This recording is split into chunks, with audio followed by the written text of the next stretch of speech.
कितने जन्मों का पुण्य उदय हुआ है, कितने, गिनती नहीं की जा सकती। तो ठाकुर जी ने कितनी बड़ी जिम्मेदारी आप पे दी है, जजमान पे और आप पे। आप इस लायक हैं कि आप भागवत सुन सके। जजमान इस लायक है कि परीक्षित की जगह पर बैठकर पूरी भागवत सुने। ये छोटी बात नहीं है। राजा परीक्षित न होते तो आज तुम्हें भागवत सुनने को मौका नहीं मिलता। सुखदेव मुनि नहीं होते तो आज तुम्हें भागवत सुनने का मौका नहीं मिलता।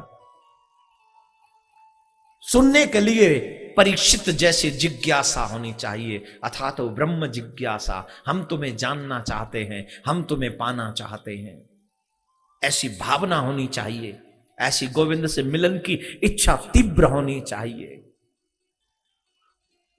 जब आपकी इच्छा शक्ति दृढ़ हो जाती है तो परमात्मा आपसे मिलने के लिए तैयार होता है।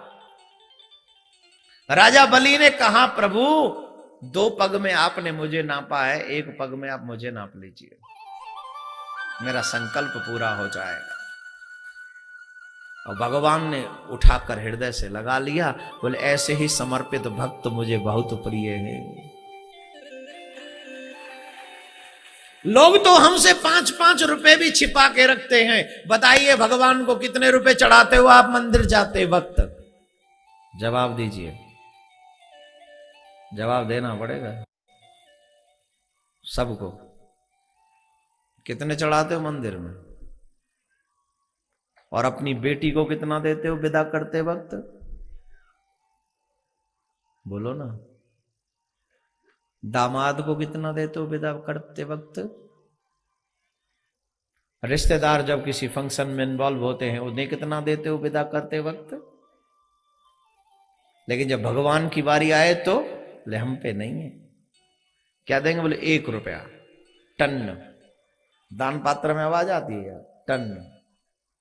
भगवान भी कहता है वाह रे वाह, मैंने तुझे सब कुछ दिया और मुझसे ही छिपा रहा है। तो क्या भगवान पैसे का भूखा है? क्या भगवान पैसे का भूखा है?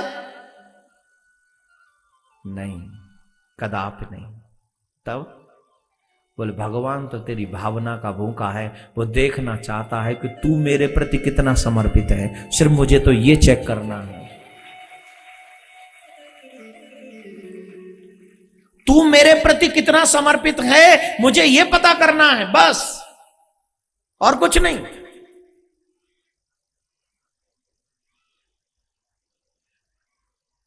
जब ये तुझे पता चल जाए कि तू मेरे प्रति पूर्ण समर्पित है, तो फिर देख कि मैं तेरी कितनी चिंता करता हूं।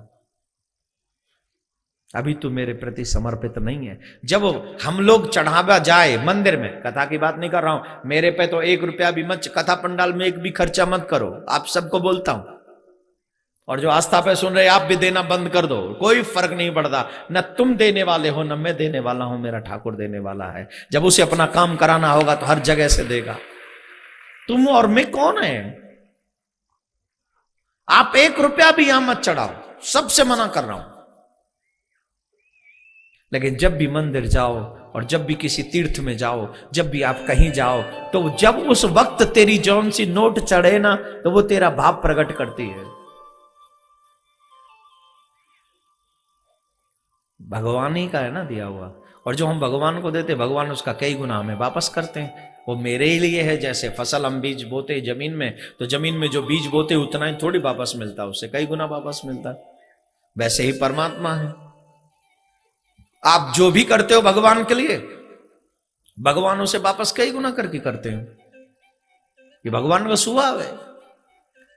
राजा बलि ने जब अपने आप को तन मन धन और जीवन सब कुछ है तेरा,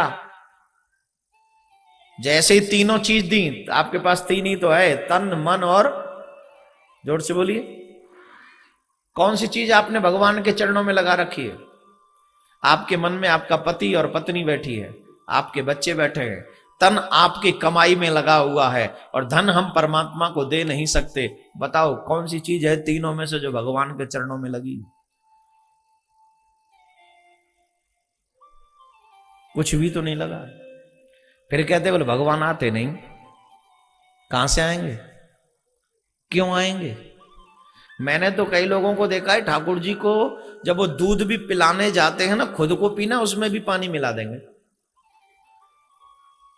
ठाकुर जी को भोग लगाना है, ठाकुर जी पिएंगे, लेकिन उसमें भी 1 गिलास दूध में 5 गिलास पानी।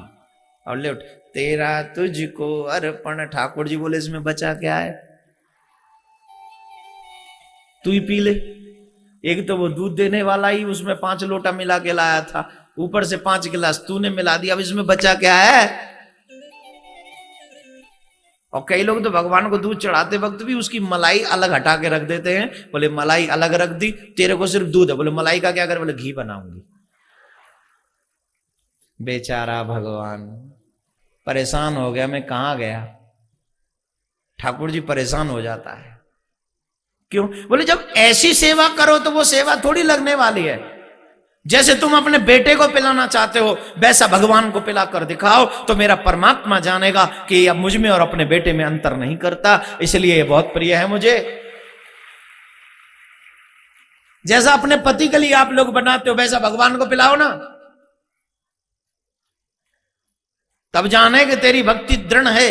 न तो तन दिया, न मन दिया, न धन दिया, सब कुछ गृहस्थ में लगा दिया, सब उन्हीं संन्यास जो अपने लोग हैं गृहस्थी उनमें फंसा रखा है। उसके बाद कहते हैं भगवान आते नहीं। कैसे आएगा भगवान? नहीं आएगा। जैसे तू भगवान के लिए फॉर्मल है वैसे ही परमात्मा भी तेरे लिए फॉर्मल हो जाएगा। फॉर्मल में और भक्ति में अंतर है। अब आप लोग, कई लोग ये कथा सुनने आए, इसके क्यों? बोले पंडित जी ने कहा था जो मांगोगे सो मिल जाएगा, 7 दिन सुन लो, तो हमें तो ये चाहिए इसलिए आए। और कई लोग किस लिए आए? बोले कुछ मिले न मिले, ठाकुर जी के कथा तो कानों में पड़ेगी, गोपाल की कथा तो कानों में पड़ेगी, हमारे लिए यही अमृत है। मिले न मिले वो तो उसकी जिम्मेदारी है कि उसे क्या देना है। मेरा काम है कि मैं आपकी कथा सुनूं और अपने जीवन को धन्य धन्य कृतज्ञ कर दूं, कृत्य कृत्य कर लूं। ये मेरा लक्ष्य है, ये मेरा मकसद है। हे मेरे भाई बहन, भगवान न लेने से मिलता है न देने से मिलता है, परमात्मा सिर्फ मिलता है तेरी भावना से मिलता है कि तेरी भावना कैसी है। एक कंजूस भक्त की कथा कहता हूं मैं हमेशा। बड़ा कंजूस था, बड़ा कंजूस, इतना कंजूस किसी को चवन्नी नहीं देता था तब वो। एक दिन एक महात्मा जी के पास गया, बोले बाबा ऐसी पूजा बता दो जिसमें चवन्नी भी खर्च ना हो और पूजा हो जाए, और चवन्नी भी खर्च हुई तो मैं पूजा नहीं करूंगा, ध्यान रखना। अब साधु तो साधु, जो मार्ग बता दे वो साधु। बाबा समझ गए अब ये नास्तिक है, कंजूस है, लेकिन फिर भी ठाकुर जी की सेवा में इसको लगाना चाहिए। तो उन्होंने क्या कहा? बोले एक काम कर, तू मानसिक पूजा किया कर। क्या? मानसिक पूजा। इतना कंजूस था, 10 साल से नए कपड़े नहीं सिलवाए, जो हैं उन्हीं से काम चला रहा। अच्छा बड़ा भारी है ये तो। बोले बिल्कुल। बाबा जी ने कहा, बोले एक काम कर, तू ठाकुर जी की सेवा मानसिक पूजा किया कर। मानसिक कैसे? बोले जब तू स्नान करके बैठे, आंखें बंद कर, आसन पे बैठ जा और मन से सोचा कर कि अब मैं ठाकुर जी को भोग लगा रहा हूं, अब स्नान करा रहा हूं और वस्त्र पहना रहा हूं, ये कर रहा हूं, ये सारी बातें रखा कर ध्यान। बोले महाराज आरती करूंगा तो अगरबत्ती लगेगी, अगरबत्ती लगेगी तो पैसा। मन से सोचना, लाना नहीं है, मन से सोचना। बोले हाँ। अरे महाराज फिर तो आनंद आ गया, फिर तो ठाकुर जी को ऐसे ऐसे भोग लगाऊंगा कि ठाकुर जी भी याद रखे। अब बैठ गया आसन पे, और आसन पे बैठ गया, आसन पर बैठकर ठाकुर जी को नित्य स्नान करावे, नित्य पूजा पाठ में लगा रहे, नित्य, और रोज भोग, कभी बालूशाही के, कभी रसगुल्ला के, कभी इसके, कभी उसके, चकाचक। पता है लगना तो कुछ है नहीं। एक दिन क्या हुआ कि उसे कहीं जल्दी जाना पड़ा, उसे कहीं जाना था, और जब उसे कहीं जाना था तो उसने कहा ठाकुर जी आज जल्दी तैयार हो जाओ, मुझे कहीं जाना, और देखो भोजन बनाने का और भोग लगाने का मेरे पास वक्त नहीं है, एक काम करो तो आप दूध से काम चला लो। और एक गिलास दूध में उसने 2 चम्मच शक्कर डाल दी। ये उससे मिस्टेक हो गई। एक गिलास दूध में 1 चम्मच शक्कर बहुत थी, 2 चम्मच क्यों डाल दी? अब तो गलती हो गई, अरे बाबा 1 चम्मच शक्कर का नुकसान हो गया। अब सोचे कि मैं इसको निकाल लेता हूं, सुखा लूंगा, कल काम में आ जाएगी। और झट वो चम्मच से उस शक्कर को निकालने लगा, और जैसे ही निकालने लगा ठाकुर जी ने प्रकट हो गए, एक मारा उसके गाल पे खींच के।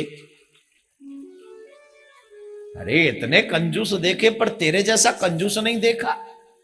पता 1 चम्मच शक्कर अगर एक्स्ट्रा डल गई तो पड़ी रहने दे, आज जरा मीठा दूध पी लेंगे।